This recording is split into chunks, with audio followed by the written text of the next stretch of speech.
강혜신의 오늘의 미국. 오늘 미국과 세계인들은 해리스 민주당 대선 후보가 처음으로 하는 언론사와의 인터뷰를 보게 됩니다. 공화당은 왜 하필 CNN과 인터뷰를 하느냐, 또 부통령 후보와 함께 인터뷰를 하는 건 자신감이 없기 때문이 아닌가라고 공격합니다. 언론사 테스트와 기자회견에서 합격점을 받아야만 대선 가도가 평탄해질 해리스 부통령은 해리스, 오바마, 바이든으로 구분되는 세 갈래가 합쳐진 캠페인 내부의 긴장도 단속해야 합니다. 트럼프 후보 진영은 선거에서 지는 길로 달려가고 있다는 당내 고민이 깊어집니다. 그러나 트럼프 벤스 후보는 전략을 수정하지 않고 있습니다. 트럼프 후보는 예수가 투표 개표원이었으면 자신은 캘리포니아주에서도 이겼다는 말을 했고, 벤스 부통령 후보는 해리스 후보에게 지옥에 가라는 말도 했습니다.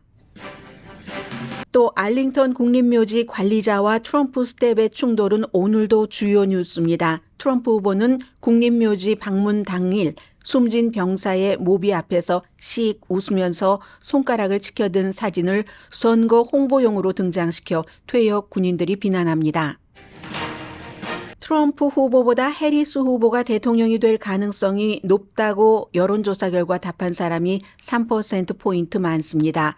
팍스 여론조사 결과 선벨트 지역 4군데 주 가운데 3개 주에서 해리스가 앞서는 등 전반적으로 상승세를 유지하는 해리스 후보지만 무당파 유권자 사이에서는 트럼프 후보가 해리스 후보를 앞서는 등 여전히 박빙입니다. 라스베가스 행정관이 자신의 비리를 보도한 기자를 살해한 혐의로 유죄 판결을 받자 미 전국의 탑뉴스입니다. 텔레그램 CEO가 프랑스 파리에서 어린이 성범죄와 돈 세탁 방조를 포함한 갖가지 범죄를 한 6가지 혐의로 기소됐습니다. 수사 기간 중 파리를 떠날 수 없고 다른 소셜미디어도 주목합니다. 엔비디아는 최근 분기 매출이 한 분기 전보다 2배 이상이었는데도 주식값이 내려갔습니다. 오늘은 좀 나아졌습니다. 월스트리트의 지나친 희망을 넘지 못했기 때문입니다. 그럼에도 불구하고 강력한 수익 보고서는 인공지능에 대한 지출이 증가한다는 걸 보여줍니다. 자동차, 식당, 의류 등 여러 업계에서 고급 브랜드의 부동산 진출이 점점 확산됩니다.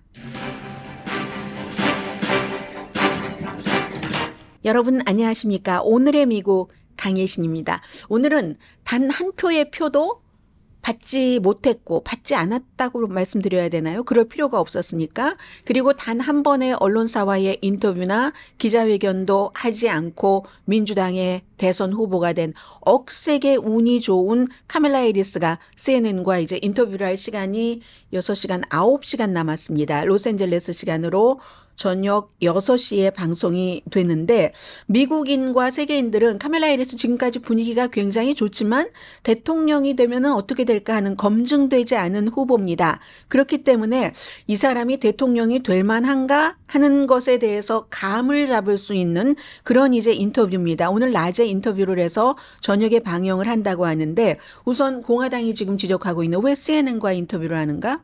이건요, MSNBC와 만약에 했다면 CNN보다 훨씬 좌측에 있는 MSNBC이기 때문에 결탁했다, 공모했다라는 소리를 들을 테고, 그렇다고 팍스와 인터뷰를 하기는 경계심이 너무 강하겠죠. 그러면 남아있는 게 ABC?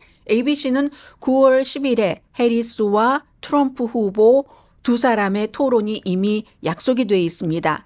그럼 CBS도 있네요. CBS는 부통령 후보 토론이 또 10월 1일에 있잖아요. 남아있는 그런 매체가 CNN밖에 없다는 겁니다. NBC는 MSNBC와 같은 계열이고요. 그리고 이제 오늘 이 인터뷰를 진행할 데이너 배쉬는 지난번에 바이든과 트럼프의 토론을 그 제이크 테이퍼하고 같이 공동으로 사회를 봤었던 그 데이너 배쉬입니다. 인사이드 폴리틱스 혼자 진행하고 스테이트 오브 유니온 이제 공동 진행하는 데이나 배시인데 데이나 배시 그럼 이제 CNN에서 하느냐 이건 이제 문제가 해결이 됐죠. 그럼 두 번째 아니 왜 대통령 후보가 혼자 나오지 부통령 후보를 달고 나와 함께 인터뷰하는 건 자신이 없으니까 약하니까 겁이 나서 똑똑하지 않기 때문에 멍청해서 이게 이제 트럼프 후보나 그 주변에서 하는 얘기입니다. 계산된 거겠죠. 당연히. 지금 본인도 이게 오래전부터 준비하고 대선 후보가 된 것이 아니기 때문에 굉장히 어려운 질문이 있고 압박이 있을 때 정치인들 사이에서는 이 같은 압박과 어떠한 위기 같은 것을 공유하길 원합니다.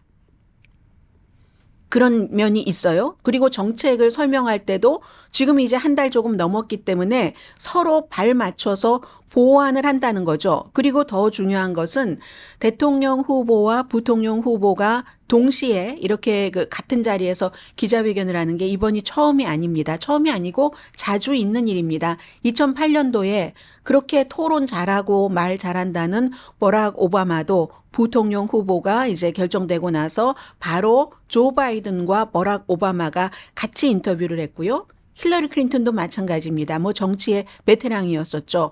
그 당시에 이제 부통령 후보 팀 케인, 버지니아주의 정치인이죠.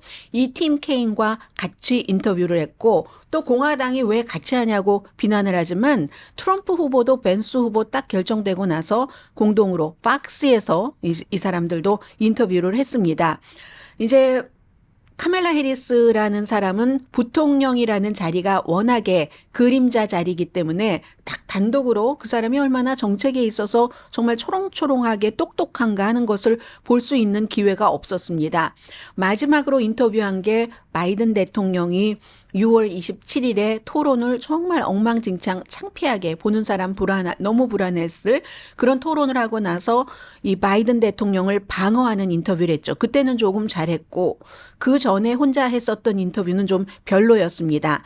그래서 며칠 전에 제가 이틀 전이었던가요? 이제 질문을 하면은 어떤 내용들이 나올까 하는 것을 뉴욕타임스가 지적한 걸 전해드렸는데 이건 미국뿐만이 아니라 세계 모든 나라에 중요한 겁니다. 왜냐하면 이런 질문들에 대해서 얼마나 답을 잘하느냐에 따라서 트럼프가 되느냐 해리스가 되느냐 이제 첫 번째 오늘 관문을 통과하는 거잖아요.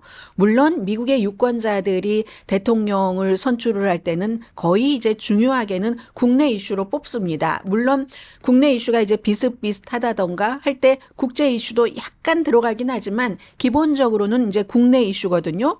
오늘 악시오스도 몇 가지 얘기를 했습니다. 우선 카멜라 해리스는 바이든 현 대통령 아래서 부통령을 했기 때문에 바이든 대통령의 정책을 얼마나 가지고 올 것인가?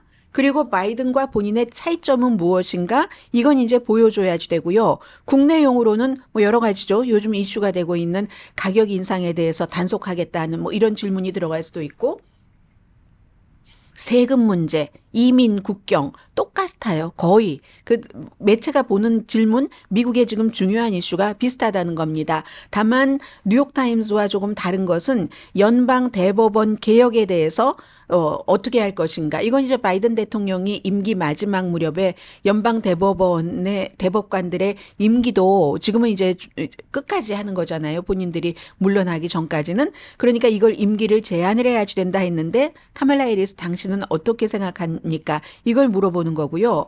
외교 정책에서는 역시 중국이 만약에 대만을 침공할 때 미국이 무력을 써서 대만을 보호할 것인가.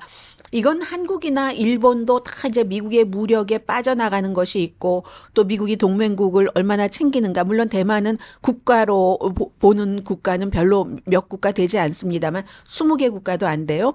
그렇지만 왜냐하면 그 차이나를 강조를 하니까. 그렇지만 그럼에도 불구하고 이제 중국이 대만을 공격을 할 때는 바이든 대통령처럼 그 정도까지 보호를 할 것인가. 이건 이제 세계 다른 나라들이 많이 보겠죠.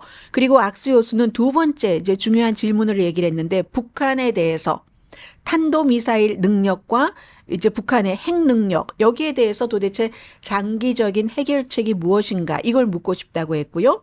또 국방비 지출 나토 이건 이제 아주 잘 많이 들어봤던 거고 만약에 대통령이 된다면 언제나 처음으로 이제 초대하고 백악관에 뭐 이런 거 중요하잖아요. 바이든 대통령은 뭐 윤석열 대통령, 프랑스 대통령, 또 일본 대통령 뭐 이런 식으로 이제 초대를 하고 한 것과 마찬가지로 G20 정상회담이 있을 텐데 거기서 블라디미르 푸틴이라든가 사우디아라비아의 왕세자를 만나겠는가 하는 질문도 하고 싶다고 했고요. 우크라이나에 대해서는 바이든 대통령도 지지를 했지만 지금까지도 러시아의 깊숙이 그 내부를 공격할 수 있는 장거리 탄도미사일 사용을 제한하고 있잖아요. 이제 우크라이나가 오늘 그 미국 정부 측에 어떤 뭐 목표라든가 이러한 것들을 좀 이제 미국 측에 알려주고 미국의 허락을 받아야지 되겠죠. 그런 일이 있다고 하는데 자, 이런 이슈입니다. 그래서 제가 북한에 관한 이슈도 직접 물어봐야지 된다 하는 것에 기뻤고요. 며칠 전에 뉴욕타임즈에서 그 북한 이슈는 없네요 해서 전 좀 서운했습니다 했더니 어떤 분이 왜 그게 서운할 이슈가 되느냐고 하는데 이슈가 되죠. 그만큼 그 한반도를 정말로 간접적으로가 아니라 직접적으로 보고 있다는 것이 되니까 중요한 거죠. 뉴욕타임스는 이란의 핵 문제를 물어봤죠. 그렇기 때문에 거기서 북한에 관한 것을 대입시켜 볼 수 있다라고 짐작을 했는데 이 악시오스 같은 경우는 이란은 없는데 북한 문제, 북한의 핵 능력을 이제 뉴욕타임스와 그게 다른 겁니다. 그렇게 해서 오늘 글쎄요. 데이나 베이시가 어떤 질문을 하고 이 카멜라 해리스, 팀 월즈 대통령, 부통령 후보가 얼마나 현명하고 합리적인 답변을 할지 그걸 이제 지켜보면서 그게 다 딱 지금 완전히 이루어지고 변치 않을 그럴 답은 아니지만 사람들은 질문하고 답변하는 그 사이에서 뉘앙스를 느낍니다. 아, 이 사람들이 그 대통령, 부통령을 할 만한 제목이야? 아니야? 이런 것을 이제 오늘 보여주는 거죠. 오늘 이제 그리고 이제 또 해리스 팀은 뭐가 있냐면 캠페인 팀에서요. 지금 좀 긴장이 있다고 하거든요. 불과 얼마 남지 않았는데 이제는 60 며칠 남았을 겁니다. 우선 캠페인 팀이 하나로 뭉쳐진 게 아니라 트럼프 팀 하면 트럼프 팀인데 이건 해리스에 대한 충성을 하는 충성파가 있고 그리고 해리스 후보가 갑자기 바이든 대통령으로부터 후보 자리를 물려받았기 때문에 바이든 캠프가 몇 년 동안 계속 재선 캠페인을 해왔었잖아요. 전략을 세우고 전술을 만들고 그 사람들을 또 바이든 대통령의 체면도 있고 또 바이든 대통령에 대한 예우도 있고 대부분 받았습니다. 본인이 난 싫어 하고 백악관으로 다시 돌아간 사람도 있지만 대부분 받았어요. 그럼 해리스 팀, 바이든 팀 여기에 해리스 팀이 우리가 뭔가를 이제 솟아오르는 뭔가를 하려면 나는 오바마 팀이 필요해. 2012년도 재선팀 해서 오바마 팀이 지금 여기에 들어갔습니다. 그러니까 세 가지 팀들 사이에서 긴장이 있을 수밖에 없겠죠. 예를 들어서 바이든 팀이 볼 때는 오바마 팀이 말이야.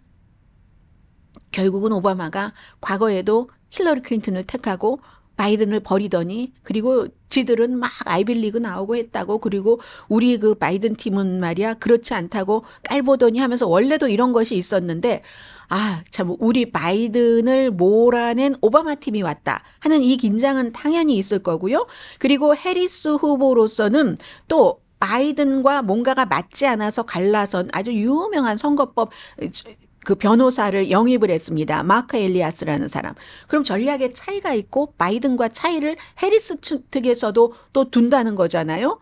그리고 이제 이런 사람들이 들어오고 나서 또 이제 팀 월즈를 선택을 하게 됐다는 겁니다. 부통령 후보로. 그러니까 팀이 바뀌면서 메시지도 바뀌었잖아요. 바이든 대통령 때는 민주주의를 굉장히 강조를 했고 그럴 수밖에 없죠. 본인이 민주주의의 위협이 되는 트럼프를 물리쳤다 하는 것으로 가장 큰 성과를 낸 사람이니까 역시 지금도 또 민주주의를 위협한다 하고 이제 그걸 맨 앞에 내세웠는데 해리스 팀은 다른 구분이 있어야지 되는 겁니다. 그래서 이번에는 자유잖아요. 뭐 프리덤 프리덤 등등 해서 자유와 또 그 나이 차이 이런 여러 가지 때문에 미래 해서 이제 이게 팀이 달라짐으로써 이런 변화가 있었는데 어쨌든 해리스는 이런 내부를 단속하면서 이보다 훨씬 중요한 것은 오늘 있을 첫 번째 인터뷰가 될 겁니다.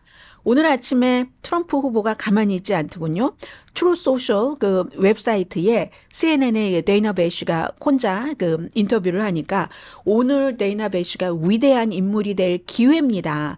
카멜라 해리스 동지라고 얘기해요. 공산주의자라고 얘기를 하는 겁니다. 트럼프는 공정하지만 힘든 공정하고 힘든 인터뷰를 하면 완전히 카멜라 해리스가 무능하고 대통령직에 적합하지 않다는 것을 폭로할 거야. 이렇게 얘기하면서 사실은 바이든이 물러나게 된 게 데이나 베이시하고 그 제이크 테퍼 CNN의 공동 그 앵커들이 사회를 봤잖아요. 그 토론 자체를. 그래서 우리의 유명해진 토론이라고 트럼프 후보가 얘기를 합니다. 우리 유명해진 그 토론에서 트럼프가 사기꾼 조 바이든을 폭로한 것과 비슷하게 오늘은 이제 본인이 없으니까 데이나 베시가 카멜라 해리스의 무능력함에 대해서 폭로를 하라는 겁니다. 그러면 이 데이나 본인과 CNN에 얼마나 멋진 일이겠습니까? 이런 것도 썼고요. 또 데이나와 제이크 테퍼 지난번에 토론 때 그 사회를 봤었던 이 사람은 그 조 바이든과의 토론에서 공정했다. 이렇게 얘기를 합니다. 공정했고 그런데 이제 그 공정함을 또 한 번 또 넘어서 이번에도 또 공정하면 데이나 베시가 진정한 스타덤에 오른다. 이미 스타예요. 스타덤에 오르고 현재 아주 정말 망가져가고 있는 미국의 큰 그 힘이 되는 거다. 행운을 빈다고. 데이나 좋은 일 하라고 이렇게 오늘 했거든요. 제가 이제 이걸 보면서 하나는 제이크 테이퍼라는 지난번에 바이든과 트럼프의 그 토론에서 남자 그 사회자를 역할을 맡았던 제이크 테퍼가 트럼프가 선거에서 바이든 후보에게 지고 바이든의 승리가 확정됐을 때 뭐라고 했냐면 미국의 악몽이 끝났다고 한 사람입니다. 그런데 그렇게 얘기해서 이거는 사실은 저널리스트들로서 그렇게 말하지 않는데 지금까지는 그렇지 않아 왔는데 저도 트럼프 이전의 방송은 트럼프가 아니다라고 이렇게 방송을 해본 적이 없습니다. 항상 거의 양비론이었는데 트럼프 이후에는 그럴 수 없게 돼버린 거예요. 모두가 다. 그래서 이제 이 사람이 트럼프가 나이트메어다 하고 바이든의 당선을 축하했었던 사람인데 결국은 그 사람이 바이든이 또 그 무대에서 사라지게 되는 그 마지막 그 토론의 사회를 봤구나. 뭐 개인적으로는 오늘 그런 생각도 다시 한번 해보게 됐고요. 자, 이리하여 오늘 카멜라 해리스 팀은 굉장히 지금 그 어려운 이런 입장이고요. 트럼프 팀까지 말씀을 드리려고 했는데 트럼프 팀은 잠시 뒤에 말씀을 드리겠습니다. 왜냐하면 아주 이게 카멜라 해리스 오늘 인터뷰와 여러 가지 내부 단속 여기에 비등할 만큼 똑같이 중요한 이슈이기 때문에 조금 숨 좀 돌리시고 보도를 해드리겠습니다. 라디오 서울 방송 오늘의 미국 듣고 계십니다. 지금 트럼프 팀은 뭔가 그 전략을 바꾸지 않으면 이대로 나가면은 결국은 해리스 후보 팀에 지고 만다 하는 게 대세의 그 의견인 것 같습니다. 그래서 지금 트럼프 팀의 어떤 위기에 대해서 좀 말씀을 드리겠는데요. 어제는 그 본인의 친구예요. 이 닥터 필 매크로 그분과 이제 이렇게 인터뷰 텔레비전 그 심리학자죠. 인터뷰를 하는데 그 예수를 굉장히 자주 인용을 합니다. 트럼프의 그 부통령 후보인 J.D. 벤스는 예수 그리스도께서 투표용지를 세셨다면 내가 캘리포니아주에서도 이겼다. was라는 그 과거형을 써서 캘리포니아주에서 이겼다라고 얘기를 했거든요. 뭐 어떤 사람들은 트럼프 하는 말이 늘 그렇지 하지만 이게 점점 좀 그 뭐라고 하나요? 그 강도가 진해진다고 할까요? 어떤 뜻에서 트럼프가 이렇게 한 말이냐면 투표용지를 그 하베스트하는 모으는 사람도 있지만 투표용지를 받는 사람도 있는데 캘리포니아주에서는 3,800만 장의 투표용지를 사람들에게 보낸다는 겁니다. 거의 인구와 마찬가지로. 그럼 투표를 하려면 18살 이상이어야지 되고 시민권자여야지 되고 이 모든 것들을 다 충분히 성족을 해야지 되는데 인구 수만큼 보낸다는 것은 트럼프의 후보의 얘기에 따르면 어제 한 얘기에 따르면 한 사람이 8장의 투표 용지를 받는답니다. 그래서 본인이 캘리포니아주에서 진다는 겁니다. 8장의 그 투표 용지를 받아서 다 바이든에게 투표를 했다는 그런 얘기예요. 8장 투표 용지 받으신 분 계시면은 제보 좀 해주십시오. 그래서 이제 그러니까 정말 really 막 이렇게 이제 feel 그 친구인 feel조차도 뭔가 좀 뭔가 이게 믿기 어렵게 그렇게 정말 생각하냐고 물어봤을 그럴 그 정도거든요. 트럼프 후보의 얘기를 좀 들어보실까요? 지저스가 내가 개런티 한다고 얘기를 합니다. 지저스가 투표 용지를 이거 계산을 하면은 내가 당연히 캘리포니아주에서도 당선이 됐다 하는 게 트럼프 후보의 어제 했었던 그런 그 주장입니다. 개런티부터 나옵니다. I guarantee if Jesus came down and was the vote counter, I would win California, okay? In other words, if we had an honest vote counter, a really honest vote counter, I do great with the Hispanics, great. I mean, at a level that no Republican's ever done. 네, 공화당 누구도 하지 못한 것. 나는 굉장히 그 히스패닉계에서 인기가 높다. 이제 캘리포니아주가 히스패닉계 인구가 많으니까 그런 얘기도 했고요. 또 무슨 얘기도 했던가요? 캘리포니아에 가봐라. 그냥 모든 곳에 다 트럼프 사인만 붙어 있다. 그렇죠. 한국 분들 가운데서도 그렇게 말씀하시는 분들이 많이 계시던데요. 당연합니다. 트럼프를 지지하는 곳이 있죠. 오렌지 카운티에 가봐도 트럼프를 지지하는 그런 분들도 많이 계시고 그러면 이제 대체적으로 성조기를 앞에 딱 걸어 놓습니다. 아니면 프레스노에 이 농촌 지역에 가면은 다 트럼프 팻말이죠. 그렇지만 또 다른 곳은 안 보는 거죠. 이 트럼프 후보는 캘리포니아주에 오면 뉴포트 비치에 간다던가 돈만 거들어 오니까 표하고 상관없으니까 그러면 당연히 이제 그런 것을 볼 수 있겠죠. 그러므로 캘리포니아주가 부정선거를 해서 아주 이상한 주라고 얘기를 하면서 그래서 이제 내가 캘리포니아에서 이기지 못했다라고 얘기를 합니다. 그때 이제 캘리포니아주의 민주당의 테드 리우 의원이 내가 그냥 평범한 카톨릭 신자지만 예수는 배심원단이 성폭행 혐의로 유죄 판결을 내린 남자를 위해서 이 땅에 내려오지 않을 것으로 생각한다. 뭐 이런 얘기를 했습니다. 더군다나 예수는 수학을 포함한 모든 그 우주의 법칙을 다 이거 발명을 했기 때문에 트럼프가 캘리포니아에서 졌다는 것도 수학적으로 증명을 할 것이다. 애리조나 뭐 네바다, 뭐 모든 위스콘신, 미시건, 펜실베니아 모든 곳에서 이 모든 곳에서 전부 본인이 안 졌다고 소송을 하고 60 케이스 정도 소송을 해서 하나는 그게 꼭 부정선거였다는 게 아니라 펜실베니아에서 약간 트럼프 쪽에 맞는 판결이 나오고 다 그냥 이거는 법원에 가지고 올 자격도 없다고 다 기각을 해버렸었잖아요. 이제 그런 일이 있었고 이렇게 선거 캠페인을 해도 괜찮겠는가라는 거죠. 그리고 알링턴 국립묘지 이건 또 어떻게 보면은 그냥 지나갈 수도 있는 건데 트럼프 쪽에서 계속 키웁니다. 예를 들어서요. 일단 기본적으로 알링턴 국립묘지의 그 룰이 그렇고 국방부의 룰이 그렇고 지금 섹션 60라는 곳에서 있었던 거거든요. 이 섹션 60가 아프가니스탄에서 미군이 철군을 하다가 비행장 자살 폭발대에 의해서 이제 13명이 숨진 그 케이스, 그걸 이제 잘못했다는 거예요. 바이든 측에서. 그렇게 얘기하면서 이제 쭉 말을 하는데 그 당시에 사진 찍지 말라는 곳에서 사진 찍다가 몸싸움 났다고 하고 그 관계자가 불만은 접수했지만 이제 고소는 안 하겠다고. 왜냐하면 고소하면은 트럼프 측에서의 그 보복이 너무 두렵다. 뭐 이렇게 보고 있는 것 같아요. 그런데 연방법 해치 액트라는 연방 해치법이라는 것이 있습니다. 여기서 그 묘지에서 트럼프 팀에게 미리 그 오리엔테이션을 했고 여기서 사진 찍거나 촬영하면 안 된다고 그랬던 사람은 그 다 연방 돈을 받고 일을 하는 그런 사람이거든요. 군 묘지에서 더군다나 정치적인 활동을 하면 안 되는데 어제도 이제 이런 사진 같은 것을 틱톡에다가 딱 올렸는데 본인들이 그 선거 운동을 한다고 올린 게 지금 문제가 된 겁니다.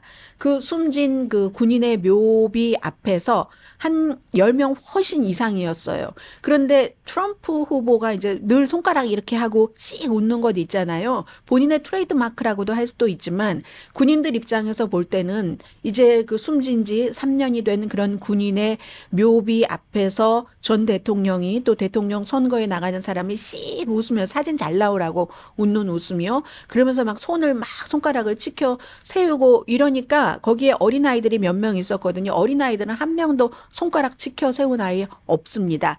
몇몇 두 분의 여자, 젊은 여자와 뭐 한 두 분의 남자 정도와 트럼프 이 정도 한 6분이었던 것 같아요. 사진에는 아무튼 20분 가까이 됐었던 것 같은데 그런 일들 이게 더 또 문제가 되는 겁니다. 이 몸싸움을 했다 안 했다도 이슈지만 그리고 또 트럼프 캠프에서 그 묘지 관계자를 결국은 스태프들이 사진 찍는다고 이제 밀치고 했었다는 거잖아요. 그런데 그 묘지의 관계자에게 정신 이상자라고 얘기를 하고 이러니까 이제 그게 또 듣는 사람에게는 더 나쁠 수도 있고 그럼에도 불구하고 내가 저기랑 소송해봤자 좋을 게 없으니까 불만은 분명히 기록을 해놓고 나중에를 위해서라도 그렇게 한다는 이거고요. 20분 더 되네요. 사진 보니까. 근데 거의 대부분 이렇게 손가락을 이렇게 치켜 한 사람은 없습니다. 트럼프 옆에 있는 뭐 그런 사람들을 제외하고는. 그리고 부통령이 또 도와주질 않아요. 마이크 벤스 그 부통령은 어제 이제 두 군데 주에서 저기 블루월에서 캠페인을 했는데 이 이슈에 대해서 기자가 물어보니까 뭐라고 얘기했냐면 이거 거짓말이잖아요. 해치법이 있고 묘지 관계자가 설명을 했다고 하고 그래도 말을 듣지 않으니까 내려주십시오. 해도 듣지 않다가 결국은 이제 트럼프 스텝이 밀치고 했었다고 하거든요. 이 묘지 관계자를. 그런 일이 있었는데도 지금 부통령 후보가 뭐라고 얘기를 하냐면은 분명히 사진을 찍는 그 허락을 받았다. 이것을 굉장히 그 강조를 합니다. 그 JD 벤스 후보가요. 자, JD 벤스. There is verifiable evidence that the campaign was allowed to have a photographer there. There's verifiable, they were invited to have a photographer there. There's verifiable evidence that the families of these poor people who had their loved. 네, 뭐 가족들의 초대를 받아서 간 건 맞고요. 그리고 베리파이드 됐다고 하잖아요. 사진 찍는 거, 사진 작가들이 거기에 가는 거 분명히 베리파이드 됐다고 하는데. 근데 이 정도로 예전에 해리스 등장 이전에는 이 정도 거짓말을 해도 말이 되지만 지금은 이제 더 이상 이제 많이 안 통하고 있거든요. 근데 이제 계속 그런 베리파이드 아니 법이 하지 말라고 하는데 그걸 누가 베리파이를 해주겠어요. 그리고 뭐 가족들이 초대했다는 것은 맞지만 가족들이 사진을 찍으라고 베리파이 해주는 그런 주체도 아니고 또 이미 이 주체 측에서 거의 강하게 얘기를 했다고 얘기를 하고 그리고 이제 또 거기에 대해서 이 말을 쭉 하는 과정에서 13명의 군인들이 숨진 것에 대해서 해리스 팀이 아무것도 하지 않았고 조사도 하지 않았고 그렇다는 그 비난을 하면서 결국은 뭐 지옥에 갈 수도 있다. Can go to hell. 뭐 이런 얘기까지 부통령 후보가 약간 그 멈칫하다가 이거는 이제 최악으로 비난을 한 거잖아요. 카멜라 해리스. And she wants to yell at Donald Trump because he showed up. She can go to hell.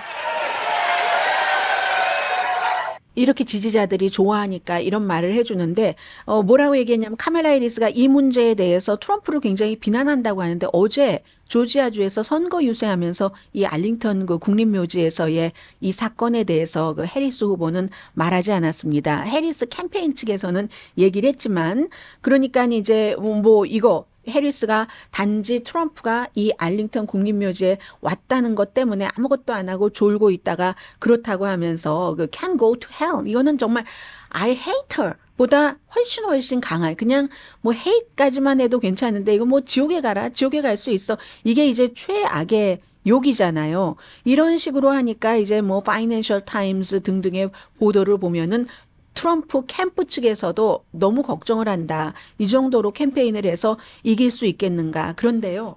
또 이런 얘기를 하는 사람들도 있습니다. 이게요. 통한대요. 자꾸만 사람들에게 주입을 하면은 일정 부분 사람들은 통한다. 그런데 이제 많은 사람들은 무당파에게는 이게 통하지 않았으면 좋겠다. 이런 뭐 소망을 갖고 있는 거죠. 왜냐하면 트럼프 이후에 미국이 너무 정치나 모든 사회 면에서 좀 후져졌으니까 거기까지만 하죠.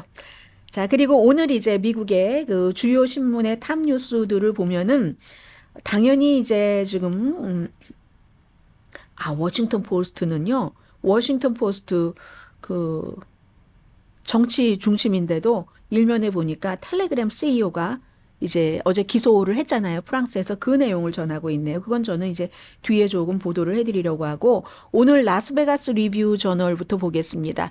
라스베가스 네바다주에 워낙에 요즘에 살고 계시는 분들이 많으시고 또 뭐 세계 각 지역에서 이 오늘의 미국을 듣고 보고 계시는 분들 가운데 뭐 라스베가스 가보신 분들도 너무 많으시고요. 라스베가스 리뷰 저널의 일면과 사설을 좀 소개를 해드리겠습니다. 라스베가스의 배심원들이 지금 이제 몇 년 이제 재판을 해온 거죠. 전 그 클락 카운티 이거 아주 선거 유명했었던 그런 지역이죠. 행정관 로버트 텔레스가 뭐 이 사람은 선거 관련 행정관은 아니에요. 라스베가스 그 기자입니다. 69세였는데도 이분은 은퇴할 생각이 없으셨답니다. 심층 보도를 많이 하셨던 분이고요. 라스베가스 리뷰 저널에 그런 그 제프 저먼이라는 분입니다. 이분이 2022년도 9월 달에 아주 무더운 어느 날 집 앞에서 칼에 찔려서 숨졌는데 로버트 텔레스 씨가 결국은 1급, 의도한 1급 살해 혐의로 배심원들이 이제 판결을 했고 선고 공판은 10월 달인 것 같은데 뭐 종신형 을 받을 가능성이 아주 높고 그리고 이제 뭐 조금 감형되는 것도 20년 복역한 이후에 이제 좀 고려할 수 있다 이런 정도의 결론이 나왔거든요. 이 로버트 텔레스라는 유죄 본인은 무죄라고 얘기를 하는데 이분은 상속자가 없이 어떤 사망한 케이스의 무슨 유산 상속이라든가 이런 것을 담당하는 행정관입니다. 클락 카운티의 행정관이에요. 근데 이제 이분이 이 라스베가스 그 리뷰 저널의 기자였었던 그 미스터 저먼, 제프 저먼 이분이 심층 취재를 어떻게 했냐면 이 텔레스 행정관이 사무실 내에서 부적절한 남녀 관계 본인이 그리고 여러 가지 무슨 누구를 편애해서 굉장히 사무실을 이상하게 운영을 하고 등등 좀 비리 같은 것을 계속 추적을 해서 보도를 했습니다. 그리고 나서 선거 이게 민주당이에요. 민주당 예비선거에서 본인이 한 달 뒤에 이런 보도가 시리즈로 나가고 패했거든요. 그랬더니 저 기자 때문에 패했다. 이게 이제 검사 측에서는 그 살해 동기로 보고 있는 거죠. 해서 어느 날 집 앞에 아주 그 덤불 속에 숨어 있다가 잠복해 있다가 칼로 이제 살해를 했다는 얘기입니다. 본인은 아니다. 나는 함정에 빠진 거다. 이건 뭐 전문 그 살해인이 살해를 한 거지. 부패한 지역의 사업가들이 이 기자가 워낙에 심층 취재를 부패에 대해서 많이 했으니까 그걸 막으려고 뭐 청부살인을 말하자면 한 것이다 이런 얘기를 하는데 증거가 너무 많았던 겁니다. 뭐 칼부터 그리고 또 이게 그 신문사에서 가만히 있었겠습니까? 라스베가스 리뷰 저널에 기자들이 총 출동을 해서 이제 조사를 하고 취재를 했더니 그 SUV 자동차가 이 사람의 자동차 용의자의 자동차가 바로 이 행정관 용의자의 자동차였다 등등 이거는 뭐 어떻게 할 수 DNA도 마찬가지로 뭐 손톱 아래에서 DNA가 나오고 했기 때문에 결국은 이제 만장일치로 유죄 판결을 내린 겁니다. 그러니까 이제 오늘 라스베가스 이 신문뿐만이 아니라 리뷰 저널뿐만이 아니라 뭐 뉴욕 타임즈라든가 해외에서도 이 내용을 너무 많이 보도하고 있어요. 아니 공무원이 말이야 그렇게 사람을 살해했다고 본인이 그런 이유로 그리고 본인이 이런 인정은 했습니다. 이 사람이 계속 보도를 하다가는 내가 이번에 일단 그 선거에서 졌는데 다른 일자리를 찾는데도 힘들겠구나 하는 그런 그 겁은 먹었다고 얘기를 하고 있거든요. 근데 결국은 이제 이렇게 뭐 결론이 났으니까 이 신문 라스베가스 리뷰 저널의 편집장이 얘기하기를 정말 큰 자부심을 갖고 일을 해온 저널리스트가 그 자부심을 갖고 일해온 이유 때문에 살해됐다. 그래도 우리는 그 정의의 척도 같은 것을 봤다. 이렇게 얘기도 했고 이 라스베가스 리뷰 저널의 오늘 사설에도 그렇게 실렸습니다. 악행에 대해서 보도했다고 참 그 기자가 살해되는 것은 이건 엄청난 일이니까 당연히 이제 세계에서 보도를 할 수밖에 없는 일이고요. 그리고 guilty 유죄 딱 이 한마디잖아요. 이 한마디가 가족들에게는 엄청난 안도감을 줬다. 뭐 이런 얘기를 하고 있습니다. 아무튼 뭐 예를 들어서 이 마지막에 숨지기 전에 이 점은 미스터 점은 기자가 수백 명의 그 투자자들을 막 숨겨서 한 5억 속여서 5억 달러 정도의 폰지 사기 이런 거를 하려던 라스베가스 변호사에 대해서 취재를 하고 있었대요. 그 이제 그런 것을 그 취재를 다 나중에는 워싱턴 포스트의 기자가 받아서 이제 보도를 하게 된 거죠. 아무튼 이렇게 한 사람의 숨지면 미국은 이제 이런 식으로 누군가가 억울하게 숨지고 하면은 이게 워낙에 큰 이슈이기도 했지만 그 사람은 숨졌어도 그 여러 가지를 꼭 다시 그 기억을 해줍니다. 자, 이게 오늘 라스베가스에서 발행되는 라스베가스 리뷰 저널의 일면은 다예요. 가족들 모습도 있고 숨진 제프 저먼 씨 흰머리와 수염도 다 흰색인 69세니까는요. 활짝 웃는 그런 모습도 실렸네요. 그리고 오늘 워싱턴 포스트를 보면은 어제의 애틀란타 저널 컨스티튜션의 일면의 보도네요. 경찰의 역할에 대해서 이 트럼프와 해리스 후보 간의 차이. 트럼프 후보가 경찰은 한 일에 대해서는 면책 특권을 준다. 바이든 행정부에서 경찰의 남용을 막기 위해서 많은 것을 규제했는데 난 그런 걸 없애겠다 하는 그걸 강조한 내용을 얘기를 했고요. 애틀란타 저널 컨스티튜션은 이틀 동안 이제 해리스 후보가 방문하는 거 어제에 이어서 오늘도 이제 막 유권자들 만나서 이제 같이 악수하고 하는 사진을 찍었는데 이 사진에 나와 있는 유권자들은 전부 아프리칸 아메리칸입니다. 뭐 워낙에 조지아주가 뭐 유권자의 30% 정도나 아프리칸 아메리칸이니까 굉장히 많은 거잖아요. 다른 지역에 비해서.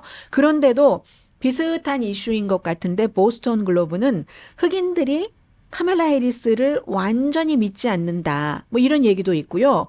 그리고 또 USA 투데이는 만약에 지금 조지아주에서는 막상막하라는 여론조사 결과도 있고 카멜라 해리스가 약간 위라는 여론조사도 있고 막 섞여 있거든요.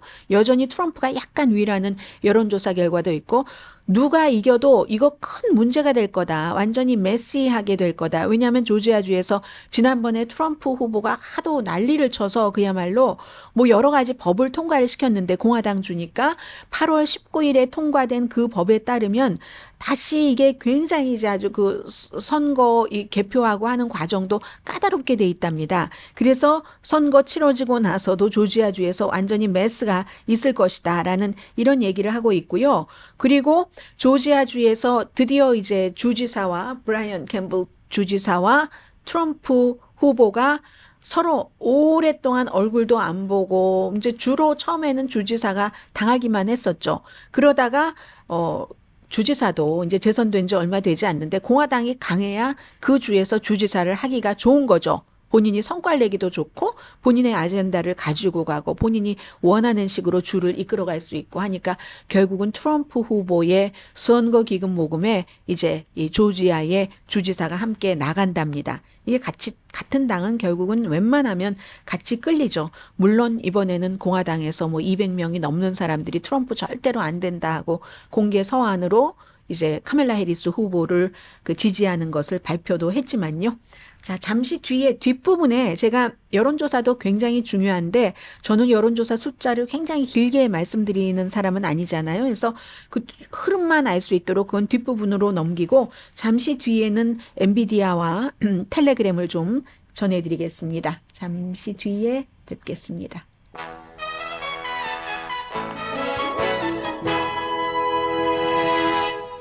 라디오 서울 방송 오늘의 미국 듣고 계십니다. 네, 어제 그 엔비디아라는 주식값이 뭐 그 장 외에 이제 장이 다 끝나고 나서 우리가 매출이 얼만큼이었는가 하는 것을 발표를 했는데 매출이 좋았어요. 지난 분기보다도. 그것도 뭐 몇 퍼센트 좋은 게 아니라 지난해 같은 기간에 대비해서 7월 말까지의 그 지난 분기였거든요. 300억 달러, 거의 300억 달러 매출을 올렸는데 이 정도면은 블록버스터급이거든요.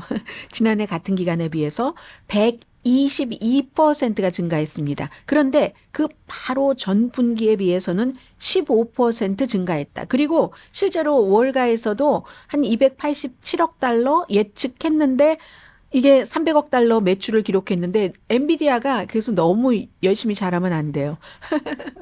아니요. 열심히 잘해야 돼요. 그럼에도 불구하고. 또 이제 넘어갈 수 있겠죠.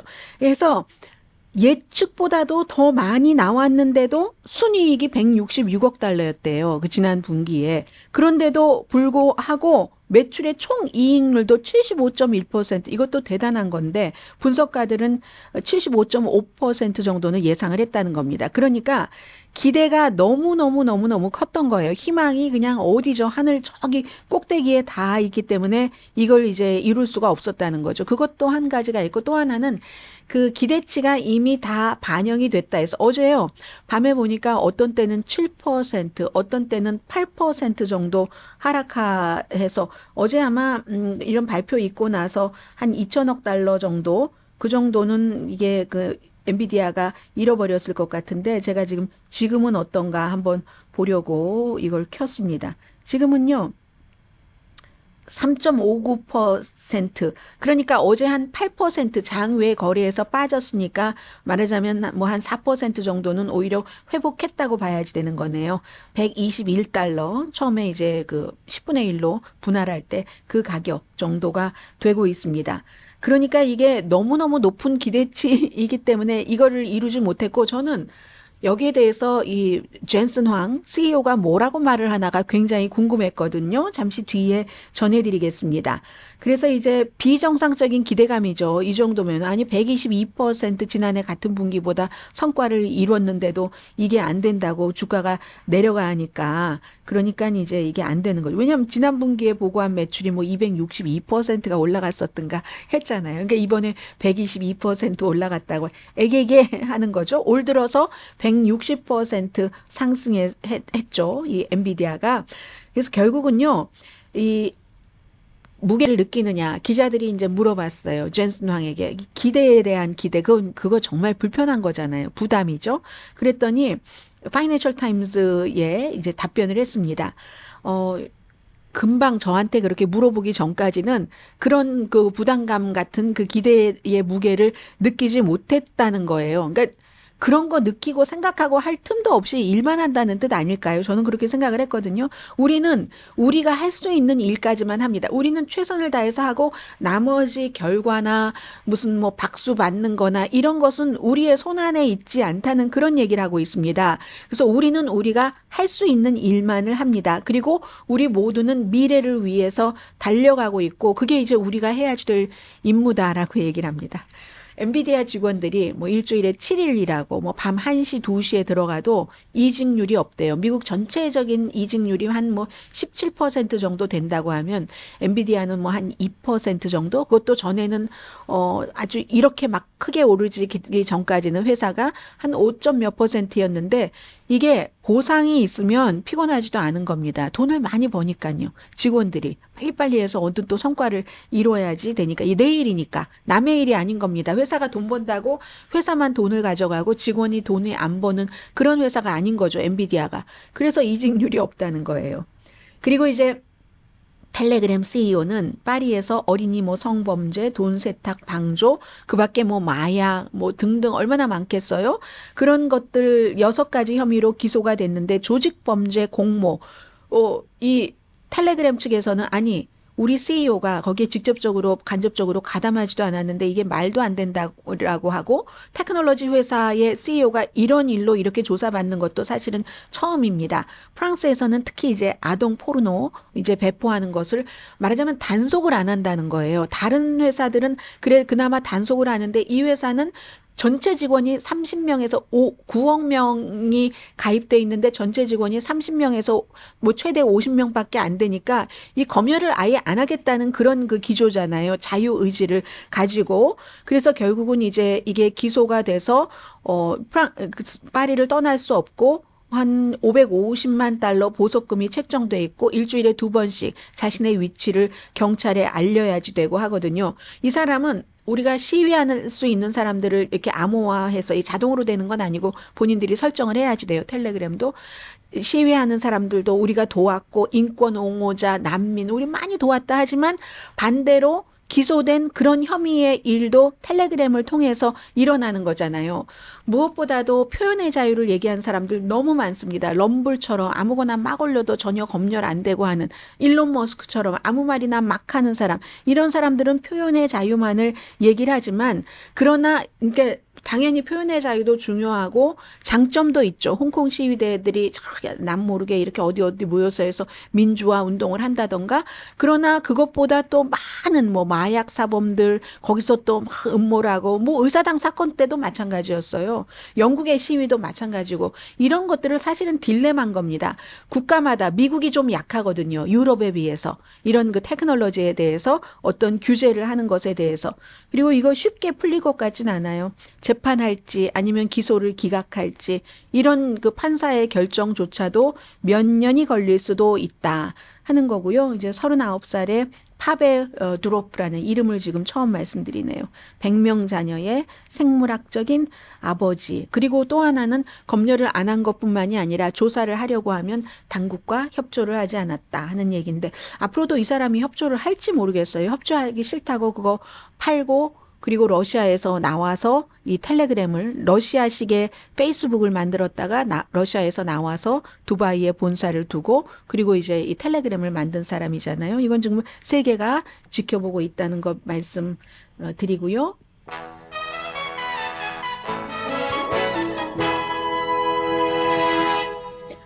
네, 여론조사 결과를 조금 종합해 보자면 해리스가 이길 것 같아 39%, 트럼프 36%. 이건 야후와 유가브의 여론조사고요. 트럼프 후보가 무소속 사이에서는 42%대 37%로 해리스 후보를 앞서갑니다. 역시 유가브입니다. 팍스가 여론조사를 했더니 선벨트 지역의 세 군데에서 카멜라 해리스가 앞서가고요. 그리고 또 로이터와 입소스의 여론조사 결과도 역시 그 전반적인 것이 해리스가 좀 앞서간다 하는 겁니다. 그러나 아직은 모르고 오늘 저녁 6시가 아주 그 중요한 인터뷰입니다. 강혜신이었습니다.